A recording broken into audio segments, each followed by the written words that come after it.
देखिए स्टार्ट करते हैं हमारा।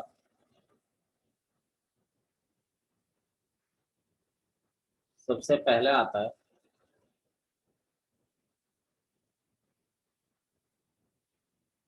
Factorial notation. देखिए फैक्टोरियल को हम किस तरह से रिप्रेजेंट करते हैं, या तो हम इस साइन से रिप्रेजेंट करते हैं कि n फैक्टोरियल, या फिर फैक्टोरियल n। ठीक है, दोनों एक ही बात है। सीबीएसई वाले फर्स्ट वाले साइन से रिप्रेजेंट करते हैं हमेशा, एंड जो लोकल बोर्ड है कई लोग इस तरह से भी रिप्रेजेंट करते हैं, तो ऐसा नहीं कि गलत है, दोनों सेम ही चीज है, कैसे भी लिखा जा सकता है। अब फैक्टोरियल जो होता है एक ऑपरेटर होता है, इसमें जीरो फैक्टोरियल की वैल्यू हमेशा क्या होती है, वन। ये आपको ध्यान रखना है, zero factorial is always equal to one. अब जैसे कहीं पर फाइव फैक्टोरियल को ओपन करना है, तो फाइव फैक्टोरियल को आपको ओपन करना है तो आप उल्टी गिनती चालू कर दो, यानी कि 5 into 4 into 3 into 2 into 1। Simple, आपने क्या कर दिया, इसकी उल्टी गिनती चालू कर दी। 5 into 4 into 3 into 2 into 1। ऐसे अगर फोर फैक्टोरियल ओपन करना है तो ये आप 120 देखेंगे, 120 होता है। फोर फैक्टोरियल ओपन करना है तो आप फोर से उल्टी गिनती चालू कर दो, 4 into 3 into 2 into 1, यानी क्या हो जाएगा आपका 24। ठीक है, तो यानी लास्ट में वन तक जाके स्टॉप करना है। दूसरी बात, फैक्टोरियल में कभी भी नेगेटिव नहीं आ सकता। फैक्टोरियल में अगर कहीं आपने नेगेटिव लिखा है तो पहली चीज तो वो पॉसिबल नहीं है, कोई देगा ही नहीं, यानी नेगेटिव फैक्टोरियल के अंदर नॉट डिफाइंड। ऐसे ही p/q, यानी इस तरह से भी कभी फैक्टोरियल के अंदर नहीं आएगा, यानी 2/3 फैक्टोरियल ऐसा कभी नहीं आएगा। दोनों के दोनों क्या होते हैं, नॉट डिफाइन होते हैं। अब जैसे 5 फैक्टोरियल को हम ओपन करें, स्लोली स्लोली ओपन करें, तो 5 बाहर निकाला तो अंदर क्या हो जाता है, एक कम, यानी 5 into 4 फैक्टोरियल। फिर अगर 4 को भी बाहर निकाला तो फिर एक कम हो जाएगा, 3 फैक्टोरियल। फिर 3 को भी बाहर निकाला तो एक कम हो जाएगा, 2 फैक्टोरियल। 2 को भी बाहर निकाला, 5 into 4 into 3, 2 को भी बाहर निकाला तो आपका हो जाएगा 1 फैक्टोरियल। और 1 को भी बाहर निकालोगे तो 0 फैक्टोरियल, और 0 फैक्टोरियल का वैल्यू कितना होता है आपको बता रखा है 1। तो 5 into 4 into 3 into 2 into 1, इस तरीके से इसको हम लोग क्या करते हैं, ओपन करते हैं।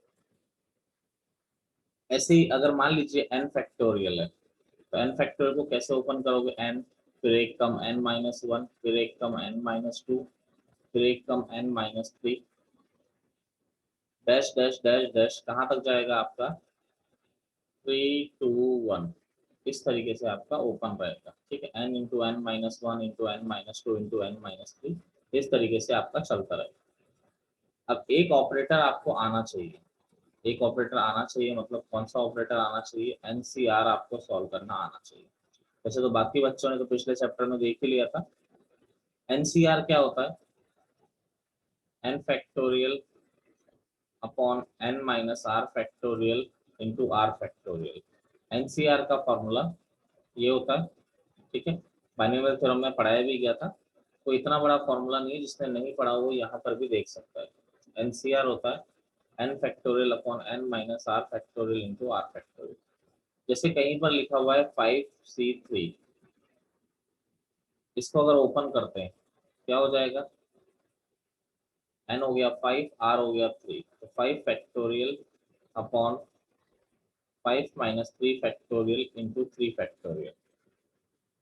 तो आपका आ गया 5 फैक्टोरियल अपॉन 5 - 3 यानी 2 फैक्टोरियल इंटू 3 फैक्टोरियल। तो देखिए 5 को अगर हमने बाहर लिया, फिर 4 को बाहर लिया, कितना बचेगा 3 फैक्टोरियल। ऐसे 2 फैक्टोरियल हो गया 2 into 1, और ये हो गया 3 फैक्टोरियल, चल ही रहा है, इससे ये कैंसिल हो गया। 5 into 4 20/2, 20/2 कितना आ जाएगा आपका 10, आपका आंसर आ जाएगा। ठीक है, तो इसके लिए अगर हम प्रॉपर्टीज देखें, ये हथियार है जिससे आप चैप्टर पढ़ोगे। देखिए एनसीआर मैंने आपको बताया n factorial upon n minus r factorial into r factorial. ठीक है, एनसीआर होता है n - r factorial into r factorial. देखिए जैसे अगर हम लोग बात करते हैं यहाँ पे किस तरीके से हम लोग बात कर सकते हैं, तो जैसे हमारे पास आ गया पहला प्रॉपर्टी कि देखिए अगर नीचे जीरो आता है और नीचे ऊपर, इससे कैलकुलेशन आसान हो जाएगी जो प्रॉपर्टी पढ़ा रहा हूँ। अगर नीचे जीरो आता है और ऊपर नीचे सेम आते हैं तो इसका आंसर हमेशा वन होगा। जैसे कि 5C5, आपको कैलकुलेट करने की जरूरत नहीं, हमेशा वन होगा। 5C0, नीचे जीरो आ गया तो भी वन ही होगा। ऊपर नीचे वाले अगर सेम हो जाए या नीचे जीरो आ जाए तो आंसर वन ही होता है। आप चेक भी कर सकते हैं एनसीआर के फॉर्मूले से। 5C5 को चेक करें, n factorial upon n minus r factorial into r factorial. तो 5 फैक्टोरियल अपॉन 5 माइनस 5 कितना हो गया, 0 फैक्टोरियल। ये तो इससे कट गया। 0 फैक्टोरियल वन ही होता है, आपको बताया ही था मैंने भी इस वाले पेज पे कि 0 फैक्टोरियल की वैल्यू वन होती है। ठीक है, तो यानी कि यहाँ पर क्या आ गया, वन आ गया। अब ये तो पहली प्रॉपर्टी हो गई।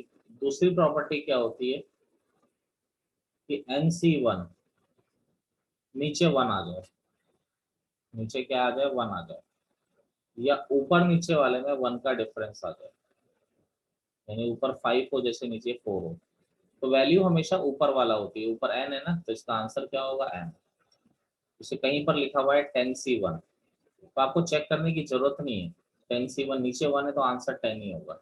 जैसे 10C9, यानी ऊपर नीचे में वन का डिफरेंस है, नीचे 9 आ रहा है ऊपर 10 आ रहा है, तो भी आंसर ऊपर वाला ही होगा। आपको चेक करने की जरूरत नहीं, डेफिनेटली वही आंसर होगा। ठीक है, अब जैसे मैं सॉल्व भी कर देता हूँ 10C1, तो 10 factorial upon 10 minus 1 factorial into 1 factorial. तो ये हो गया 10 फैक्टोरियल, 10 माइनस 1 कितना हो गया, 9 फैक्टोरियल, और 1 factorial 1।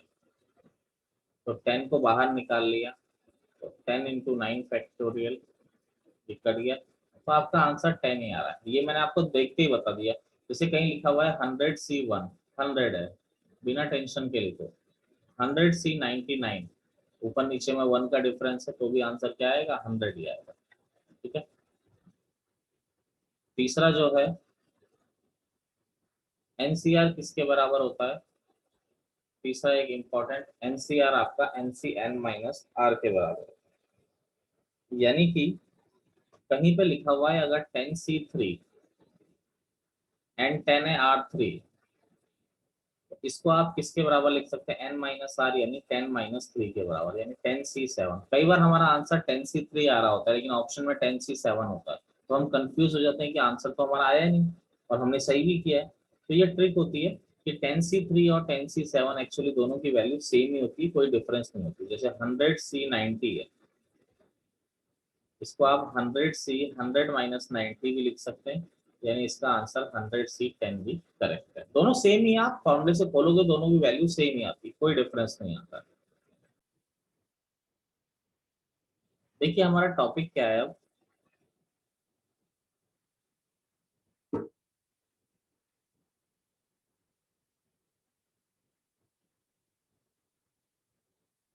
Exponent of prime number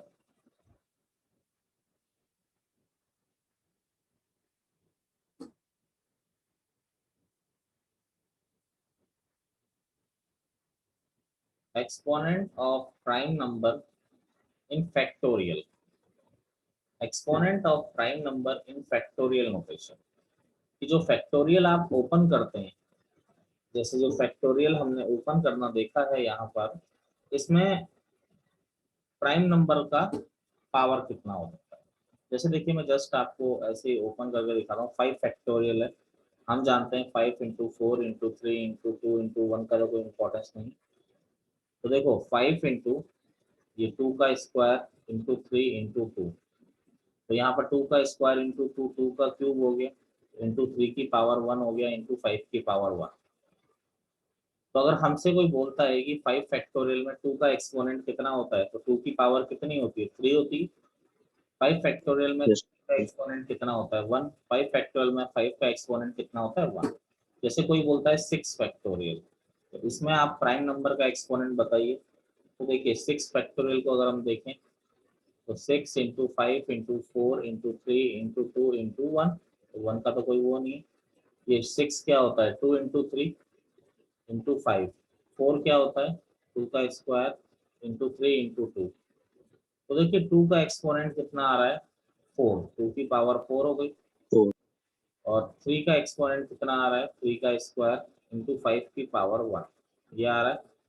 तो आप देखेंगे यहाँ पर एक्सपोनेंट ऑफ 2, 6 फैक्टोरियल में एक्सपोनेंट ऑफ 2 आ रहा है आपका 4, और एक्सपोनेंट ऑफ 3 कितना आ रहा है आपका 2 आ रहा है। ठीक है, तो ये तो छोटे छोटे फैक्टोरियल थे तो हम आसानी से निकाल पा रहे थे। मान लीजिए 100 फैक्टोरियल आ जाए, 200 फैक्टोरियल आ जाए, बड़े बड़े आ जाए तो हम फंस जाते हैं। यानी जो n फैक्टोरियल है उसको हम ऐसा लिख सकते हैं 2 की पावर a इंटू 3 की पावर b इंटू 5 की पावर c इंटू 7 की पावर d। इस तरीके से हम इसको लिख सकते हैं। तो अब हमारा काम है कि ये 2 की पावर a 3 की पावर b क्या एक्सपोनेंट है, कोई बड़ा सा दे दिया जाए तो उसका एक्सपोनेंट क्या होगा। चलिए टॉपिक नोट कर लीजिए। देखिए जैसे क्वेश्चन हम लोग देखें तो पहले मैं एक लंबे मेथड से कराता हूँ फिर एक शॉर्ट मेथड कराता हूँ।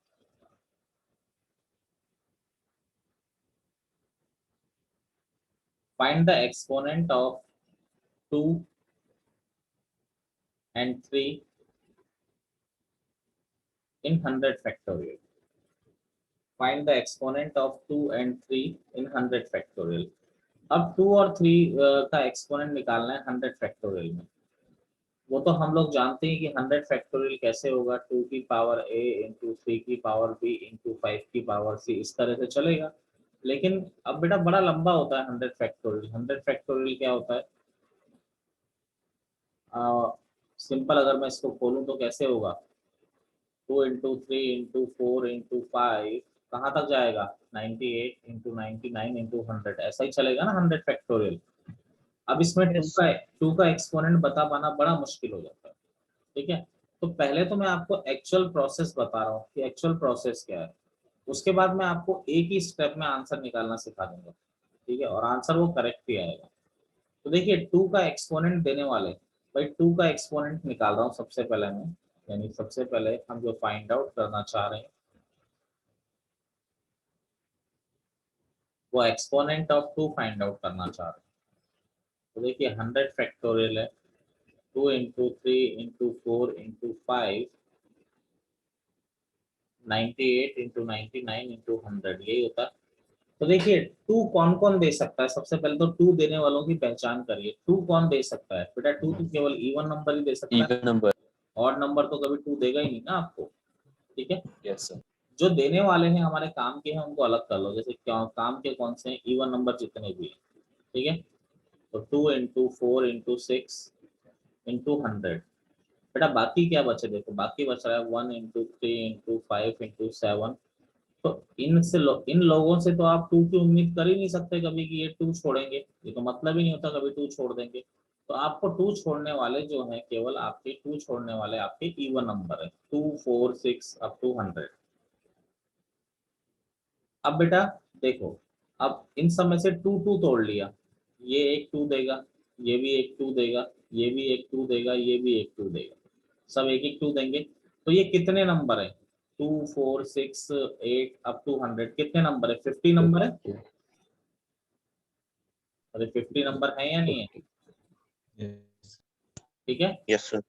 तो हर किसी से एक एक बार 2 निकालोगे तो क्या आएगा 2 इंटू 2 इंटू 2 50 टाइम आएगा। अब देखो 2 निकालते हैं, इस 2 से 2 निकाला तो 1 बचा, इस 4 से 2 निकाला तो 2 बचेगा, इस 6 से 2 निकालोगे तो 3 बचेगा, और बाकी इस 100 से 2 निकालोगे तो 50 बचेगा। और बाकी ये 1 3 5 7 9 सब मल्टीप्लाई होकर इंटीजर बन जाएंगे। क्योंकि ये हमारे काम के नहीं थे इसलिए मैंने इसको हटा दिया। ये 2 2 2 50 टाइम, 2 को 50 टाइम ऐड करोगे तो क्या होगा 2 की पावर 50 होगा नहीं होगा। अब देखिए, अब बाकी ये बचा ये 1 2 3। अब इनमें से 2 देने वाले कौन से हैं, फिर उनको पकड़ो कौन कौन 2 दे सकते हैं, तो फिर इवन नंबर ही देंगे ना 2। तो 2 देने वाले हैं 2 4 6 और 50 तक। बाकी 1 3 5 7 वो तो दोबारा इंटीजर ही बन जाएंगे, किसी काम के नहीं है क्योंकि वो कभी 2 नहीं दे सकते। अब जरा आप समझिए अब यहाँ पर ये कितने नंबर है, 11th वाले बोलेंगे ये कितने नंबर है बेटा, 2 4 6 अप टू 50 कितने नंबर है बोलो। अरे 2 4 6 8 कितने नंबर है, 48 इंटू 50 कितने नंबर है बेटा ये, 50 तो कितने 25 नंबर है ना। 25। हाँ, तो इनमें से हर एक कोई एक एक टू देगा, ये भी टू देगा, ये भी टू देगा, ये भी टू देगा, ये भी टू देगा, ये भी टू। तो बेटा टू टू टू 25 आ जाएंगे, 25 टू आ जाएंगे, मतलब अब टू टू को 25 टाइम मल्टीप्लाई करोगे तो 2 की पावर 25। बाकी क्या बच रहा है देखिए, बाकी बच रहा है 1 इंटू 2 इंटू 3 अप टू 25। अब देखो 2 की पावर 50 इंटू 2 की पावर 25, बेस सेम है, तो इनका बेस सेम है। अगर बेस सेम होती है तो पावर ऐड हो जाती है, तो पावर ऐड, तो तो ये 75। हाँ ये 2 की पावर 75 हो गया।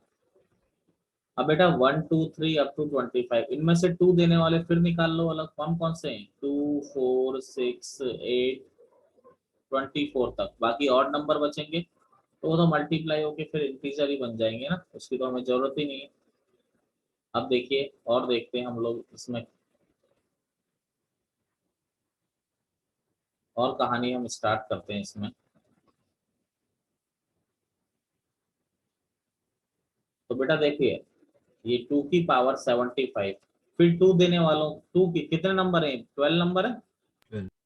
तो हर कोई 2 2 देगा, ये भी 2 देगा, ये भी 2 देगा, ये भी 2 देगा, ये भी 2 देगा, 12 नंबर से सारे, तो 12 नंबर 12 बार 2 निकलेगा, तो ये 2 की पावर 12 हो जाएगा। बाकी क्या बचेगा, 2 2 इनमें से तोड़ो, 2 में से 2 को निकाल लोगे तो 1 बचेगा, 1 2 3 अप टू 12, और बाकी तो इंटीजर बन ही रहा है, इंटीजर चलता रहेगा वो तो आपका। अब देखिए ये 2 की पावर 75 और 12 बेस सेम में पावर ऐड हो जाएंगी, तो ये 2 की पावर 75 प्लस 12 कितना हो जाएगा, 2 की पावर 87। अब देखो फिर इसमें से 2 देने वाले अलग निकालो, ये 2 4 6 8 10 और 12 यही नंबर बचे। अब देखो सब कितने नंबर है, 1 2 3 4 5 6 6 नंबर है, हर कोई 2 दे सकता है, तो ये 2 की पावर 6 बाहर आ गया, यहाँ क्या बचेगा 1 2 3 4 5 6। अब ये तो फिर बेस सेम में पावर ऐड हो जाएगी, तो 2 की पावर 87 प्लस 6 कितना हो जाएगा, 2 की पावर 93। अब बेटा 2 देने वाले कौन कौन बचे, 2 4 6 बचा। अब ये तो वैसे ही काउंट हो जाएंगे ना, ये तो ये कितनी बार देगा, इसको वैसे ही काउंट कर लो, ये 2 इंटू 1, ये 4 क्या हो गया, 2 इंटू 2 6 हो गया, 2 इंटू 3।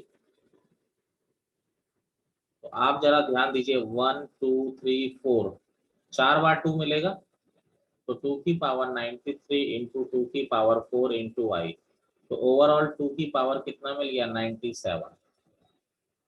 तो आप देख पा रहे हैं कि 100 फैक्टोरियल में एक्सपोनेंट ऑफ 2 कितना आ रहा है, 97 आ रहा है।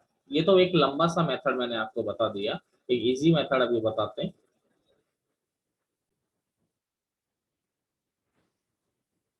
जैसे आपको एक्सपोनेंट ऑफ 2 निकालना है, अब डायरेक्ट कैसे निकालोगे, आप क्या करेंगे, ये ग्रेटेस्ट इंटीजर का यूज करेंगे, तो 2 का एक्सपोनेंट निकालना है 100 फैक्टोरियल, तो 100 अपॉन 2, बेटा 2 की पावर बढ़ाते जाइए, 2 का स्क्वायर 100 को वैसे ही रख दीजिए, ये 2 की पावर 3, 2 की पावर बढ़ाते जाइए, 2 की पावर 4, ये 2 की पावर 5, ये 2 की पावर 6, ठीक है, ये बस 100 अपॉन 2 की पावर 7। इसके आगे बढ़ाने की जरूरत नहीं, कारण क्या है अभी पता पड़ जाएगा। 100 अपॉन 2 कितना होता है, 50। अरे 50 यानी अंदर यस वाला कैसा है, इंटीजर है या नहीं है, आपको अभी अभी ग्रेटेस्ट इंटीजर मैंने यस बताया था कि अगर इंटीजर डालते हो तो इंटीजर ही मिलता है, 3 डाला तो 3 मिला, यानी अगर कोई बोलता है ग्रेटेस्ट इंटीजर 50 तो 50 आएगा वो तो यहाँ पर क्या आ गया, 100 बाई 2 50, 50 का ग्रेटेस्ट इंटीजर 50, 100 बाय 4 कितना होता है, 100 बाय 4 25, यस तो 25 का ग्रेटेस्ट इंटीरियर 20, देखो ना ऐसे ही तो मिल रहा था, पहला 50 मिल रहा था, दूसरा 25 मिल रहा था।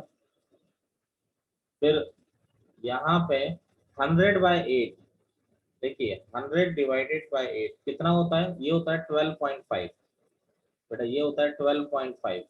अब मुझे बताओ Yes, sir.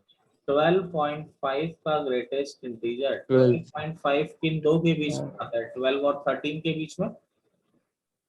तो 12 और 13 में छोटा वाला कौन सा होता है, 12 होता है। तो इसका आंसर क्या हो जाएगा, 12। देखो ये हो गया 100/16, तो 100/16 कितना हो जाता है, 6.2. 6.25। ये हो गया 6.25। तो बेटा 6.25 का ग्रेटेस्ट इंटीजर किन दो के बीच में आता है, 6 और 7 के बीच में, तो ग्रेटेस्ट इंटीजर 6 हो जाएगा। आपको वही तो मिल रहा है, फिर आपका 12 मिला था, फिर आपको 6 मिला था, वही सब तो मिल रहा है आपको, सेम चीजें आपको मिलती रहेंगी। अब 100/2 की पावर 5, हाँ 2 की पावर 5 3.1. है 32, बेटा ये कितना हो जाएगा 3.125। तो 3.125 का ग्रेटेस्ट इंटीजर कितना होता है, 3 हो जाता है। 3. Yes, sir. 100/2 की पावर 6, तो 100/2 की पावर 6 कितना हो जाता है बेटा, 1 point something. Yes, sir. 1 point something का ग्रेटेस्ट इंटीजर 1 हो जाता है। अब देखो ये हो जाता है 100/128, बेटा इसका भी 1. 100/128 क्या होता है, जीरो। पॉइंट्स में होता है 0.7 समथिंग। तो 0.7 समथिंग का ग्रेटेस्ट इंटीजर 0, आगे वाले सारे 0 होते जाएंगे, इसलिए मैंने लिखने की जरूरत नहीं।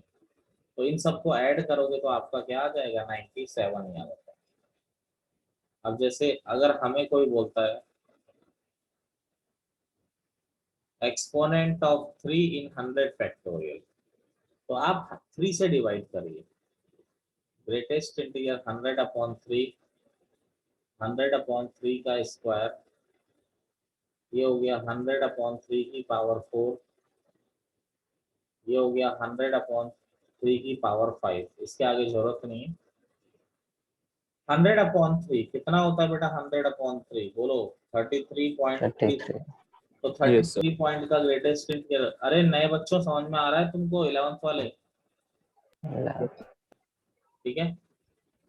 अब अगला 100/9, तो ये आ जाएगा आपका 11.11। तो 11.11 का ग्रेटेस्ट इंटीजर क्या होता है, 11 ही होता है। फिर डिवाइडेड बाय 100 डिवाइडेड बाय 81, तो 100 डिवाइडेड बाय 81। एक्चुअली सर हाँ जी, सर 3 मैं लिखना अपने था, 2 3। की पावर के बाद 3 नहीं लिखा।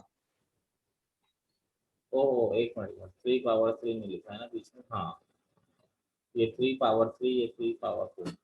देखिए 100/27, ये आ गया 100 डिवाइडेड बाय 27 हो जाता है 3 पॉइंट समथिंग। 3 पॉइंट समथिंग का ग्रेटेस्ट इंटीजर 3 आ जाता है। 100/81, चाहो तो 3 की पावर 5 भी लिख लो। 100/81, बेटा 100/81 क्या होता है, 1 पॉइंट समथिंग, 1 पॉइंट समथिंग का ग्रेटेस्ट इंटीजर 1। ऐसे ही 100/3 की पावर 5, तो बेटा 100/3 की पावर 5 हो जाता है 0.4। तो अब उसका तो 0.4 का 0 क्यों आएगा, 0 से 1 के बीच में आता है 0.4 यहाँ पे, तो उसका ग्रेटेस्ट इंटीजर तो 0 आएगा। तो इसको अगर ऐड कर दें 33 प्लस ये 44 प्लस 4, यानी आपका क्या आ गया, 48। यानी इसका एक्सपोनेंट कितना आएगा आपका, 48 आएगा। क्लियर है मेरी बात आप लोगों को। Yes, sir.